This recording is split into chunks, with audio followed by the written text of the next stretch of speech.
Na-challenge daw si Sanya Lopez sa role niya sa Pulang Araw. Nag-aral din daw siya ng tap dancing para sa kanyang ginagampanang papel. Narito ang report ni Paul Hernandez. Challenging pero marami raw natutunan si Sanya Lopez sa pagbubuo nila ng family drama series na Pulang Araw. Ibang-iba raw ang gagampanan niyang papel bilang si Teresita Morena Borromeo. Nag-aral pa raw siya ng tap dance para sa role na Bituin sa Boda Bill. Kailangan may coordination lahat ng nangyayari sa iyo.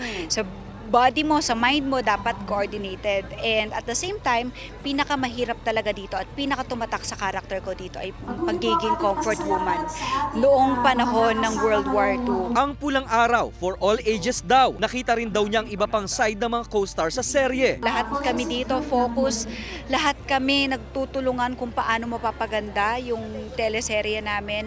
Sa sarili pa lang namin, na pagbabasa pa lang na script, kailangan ready ka pagdating sa set. Kaabang-abang daw ang atake sa paglalahad ng kasaysayan ng bansa na mapapanood sa July 26 sa Netflix at sa GMA Network simula July 29. Double treat ang araw na ito kay Sanya dahil opening na rin sa mga sinihan ang psycho-thriller movie niyang Playtime kasama sina Zian Lim at Faye Lorenzo.